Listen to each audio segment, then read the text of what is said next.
Learn how to make a small batch of jam. You don't want to use this for canning, but it is perfect for cakes, cookies, and toast.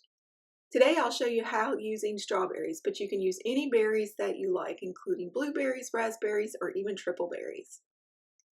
You want to begin by checking for any blemishes and removing the stems. Then you want to soak these in cold water and fill it up with a couple teaspoons worth of white vinegar. This just ensures if there's any bugs or mold, they will get rinsed away with the cold water. Like right here, there is a little critter on our berry. Soaking them under cold water for 30 minutes and then rinsing them will get away anything that you are concerned about. Next, you want to hull them. You want to run a knife carefully around the center of the berry and pop out that core.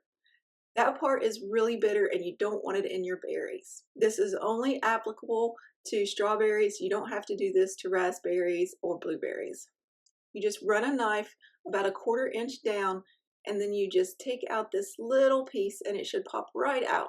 Do this for all the berries until you get 2 cups worth or 320 grams. You're going to put this in a saucepan and then you're going to add in some sugar. Now, what I like to do is do it by weight, but you can use a measuring cup. You want 1 cup of sugar or 200 grams. And then you're going to let this sit for 30 minutes to let the berries macerate. Macerate is just a fancy word where it lets the juices release from the berries and then makes it easier to mash up the berries in the end. It also gives a very good flavor to your jam, so don't skip this step. You can even do this the night before and leave it in the fridge. Just coat all the berries with some of the sugar by shaking it around or stirring it, and then just let it sit. Next, you want to take a plate that is ceramic and not your favorite plate or glass and pop it into the freezer. You're going to use this if you don't have a thermometer to check to see if your jam is ready. It has been 30 minutes and we are going to mash up the berries. You can do this with a spoon like I'm doing here, or even pop it into a blender to get a really fine texture. But you'll be surprised how fine of a texture you can get the more you mash. And they should start to look like this in the end. If you want it finer than this, run it through a blender and even a sieve. We are now going to heat this on a medium heat until it starts to boil. You want to stir this frequently to prevent burning. At first, you'll start to see it bubble and cloud up, and this is perfectly normal. Once it starts bubbling, you want to make sure you're stirring it frequently to avoid the sugars from burning. It is very important that you don't touch the liquid as it is very hot and you can get burned. It's best to use a heat-proof spoon such as a wooden spoon to stir it as well. The jam is getting close when you start to see it turn into a shiny color and that cloudiness starts to just dissipate and it's more along the edges of the pan. At this point, you want to keep stirring it and turn down that heat if it bubbles too fast.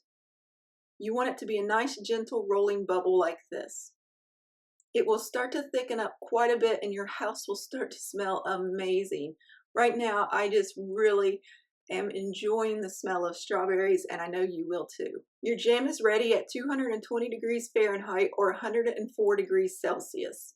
If you don't have a thermometer, you can check this by putting it on a chilled plate. You put just a dollop on here and then you need to let it sit for several seconds so you don't get burned. Do not try this right away. Just set it aside. If you think it's really ready, go ahead and remove it from the heat because you can always turn back up the heat, but you can't turn down the heat. If you cook it too long, it'll be really thick. So now that the plate has sat for several moments, we can now safely check the jam. And I don't recommend this method because you can still always burn yourself. Just test a little bit on the side to make sure you can handle it before you run your finger through it. If your jam is ready, it will keep a line and you won't see it start to slide down. It will hold its shape and it will look like this. It's beautiful, glossy, ruby color. This makes a very small batch, around 1/2 cup or 8 tablespoons.